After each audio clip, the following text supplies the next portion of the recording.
Quelques notions qui vont vous servir pour comprendre tous les cours qui vont succéder. Le prérequis, c'est de connaître déjà l'histologie. Donc normalement, c'est quelque chose qui est acquis pour vous.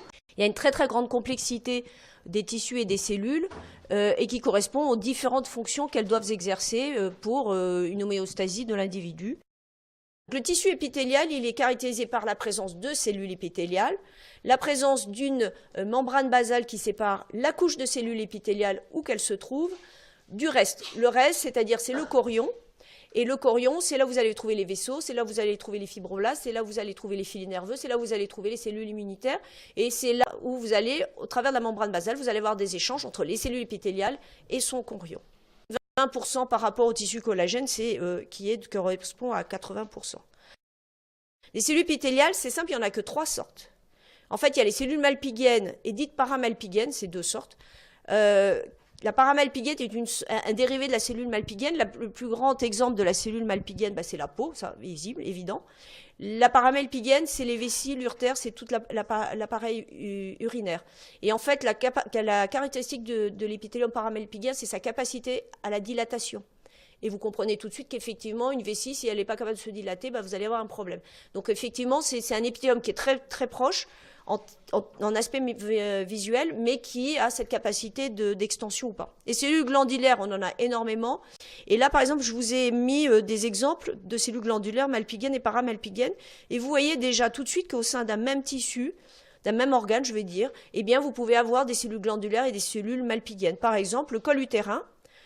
On différencie l'endocole qui est glandulaire de l'exocole qui est malpighien. Et vous verrez que cette zone entre la jonction entre l'endocole et l'exocole, donc 2 types de cellules épithéliales différentes, et la zone de fragilité de cet épithélium, c'est là où va se mettre le HPV, c'est là où va démarrer les lésions précancéreuses puis cancéreuses du cancer du col utérin, qui est un carcinome épidermoïde, donc qui est un cancer issu du tissu malpighien. Mais on verra ça quand on reparlera des tumeurs. Tissu non épithélial, je vous fais un listing, vous voyez, énormément de tissus différents, qui est caractérisé par son énorme volume. Tissu conjonctif, tissu squelettique, tissu musculaire, c'est ce qui fait notre structure, ce qui fait le fait qu'on se tienne debout et qu'on puisse se déplacer. La population cellulaire sanguine, donc où en fait on a à la fois les cellules hématopoïétiques de la numération formule sanguine, les érythrocytes, les plaquettes, les mégakaryocytes, les granuleux polynucléaires. Vous avez aussi tout ce qui est lymphocytes, tout ce qui est plasmocytes, tout ce qui est monocytes. Toutes ces cellules, en fait, participent à la fois à l'oxygénation pour les érythrocytes, à la défense immunitaire, qu'elle soit immédiate, innée ou adaptative, donc retardée et après éducation. Le tissu nerveux, il y a du tissu nerveux central et périphérique. Il faut savoir que du tissu nerveux, vous en avez partout, puisqu'en fait, tous vos organes sont innervés. C'est pour ça que vous avez mal quand on vous donne un coup de poing, quand vous faites une blessure, c'est parce que tout est innervé. Donc en fait, tous ces différents tissus s'organisent pour faire un organe et vous verrez qu'en fait, les lésions peuvent concerner qu'un seul groupe de cellules ou un ensemble de cellules, ça dépend de la lésion qu'on va regarder. Lorsqu'on vous regardez un tissu, il y a plein d'informations qui vont vous apparaître. Après, ça ne vous suffit pas toujours visuellement pour porter un diagnostic précis, c'est pour ça qu'on s'aide d'examens dits complémentaires. Alors la cellule, vous la regardez, vous avez déjà, je vous ai dit, plein d'informations.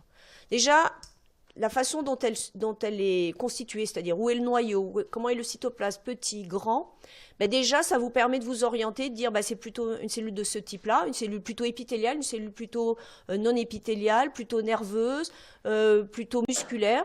Donc ça, rien qu'avec la morphologie. La chromatine, c'est-à-dire l'aspect du noyau. L'aspect du noyau va vous donner en fait l'activité de la cellule, parce qu'il y a des cellules, elles ne sont pas toujours actives. Lorsqu'elle est en mitose, vous allez en phase de réplication, mais lorsque, par exemple, elle est activée, un lymphocyte activé parce qu'en fait, il y a une réponse immunitaire en cours, eh bien, il va changer d'aspect et notamment, le noyau va changer d'aspect. Donc, ça vous permet de dire, voilà, là, il se passe quelque chose, les cellules sont activées, elles sont en fonction.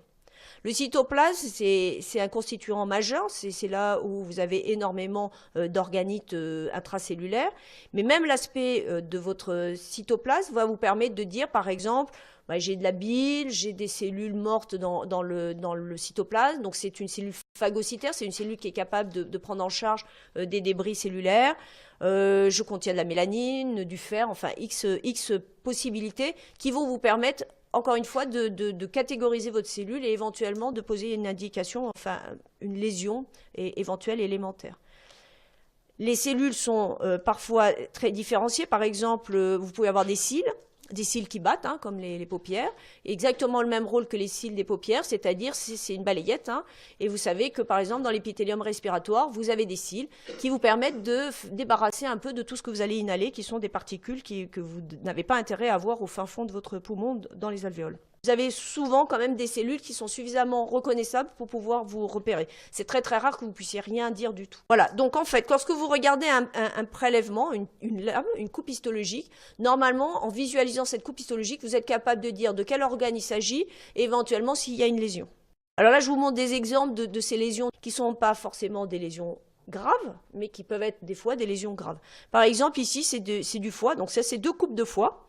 Je ne suis pas sûre que vous auriez deviné immédiatement que c'était 2 coupes de foie, avec 2 lésions différentes. L'une, c'est de la stéatose, l'autre, c'est de la cholestase.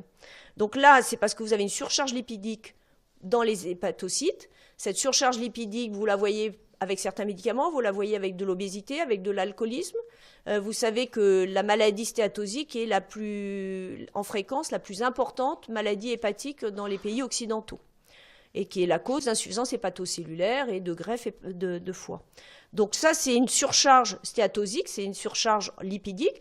Là, c'est une surcharge en bile. Ça aussi, ça peut être associé à différents médicaments, différentes maladies, le fait que vous ayez une obstruction, par exemple, biliaire.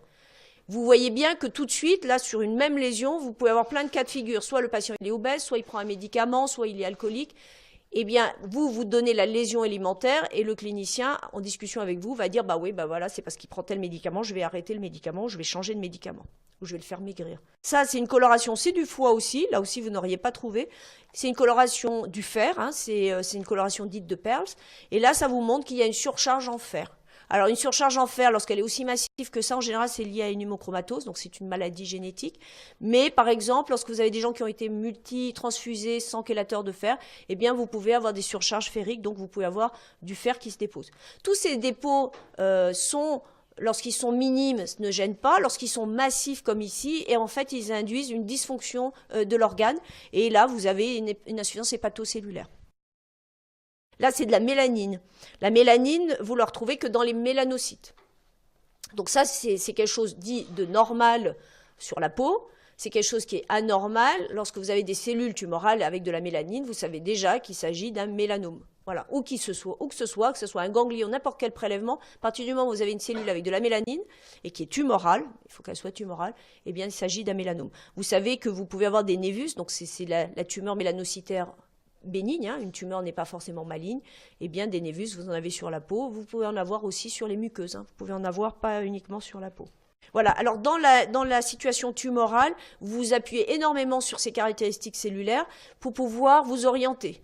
Parce que vous n'êtes pas toujours dans une situation où vous savez exactement de quelle tumeur il s'agit. Vous êtes parfois, c'est évident, puis des fois, c'est beaucoup moins évident.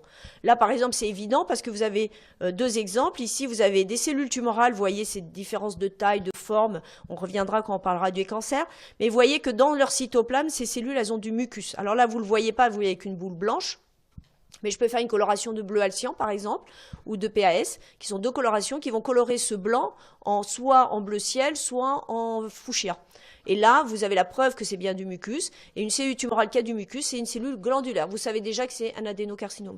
À l'inverse, ici, vous avez des cellules tumorales qui font de la kératine. Donc, vous savez que c'est une cellule malpighienne. Donc, c'est un carcinome épidermoïde. Des fois, c'est plus difficile, bien sûr. Là, vous avez une cellule qui est en train de phagocyter des débris cellulaires. Les débris cellulaires, ils sont pris en charge dans les 6 heures. Ça veut dire que là, vous avez une mort cellulaire il y a 6 heures à peu près, et que vous avez des macrophages qui sont en train de faire leur boulot, c'est-à-dire de nettoyer. Là, c'est ce que je vous ai dit sur le caractère de la chromatine qui vous dit que c'est une cellule qui est activée ou pas. Ça, c'est deux prélèvements avec des cellules lymphoïdes, des lymphocytes. Et vous voyez que vous n'avez pas la même coloration. Et vous n'avez pas la même coloration pour une simple raison. Ici, vous avez des cellules lymphocytaires, là où il y a les petits ronds, qui sont des petites cellules que vous voyez avec une chromatine assez contractée. Vous voyez que c'est assez foncé, avec des petits nucléoles que vous voyez bien, c'est les petits points plus foncés. Et là, vous avez des lymphocytes également. Mais ces lymphocytes, vous voyez, le noyau, il a l'air un peu grillagé, il a l'air très faiblement coloré. Vous voyez plus très bien ces nucléoles marqués, sauf un ou deux. Et ça, c'est parce que c'est des cellules qui sont activées. C'est-à-dire qu'en fait, il y a un débobinage de la chromatine et que donc la coloration violet correspond en fait à la chromatine, à la coloration de la chromatine. Lorsqu'elle est très serrée, très compacte, c'est plus foncé. Lorsqu'elle est débobinée, donc elle est en phase de réplication et de transcription par exemple, eh bien en fait, vous allez avoir une chromatine qui va se relâcher comme ça.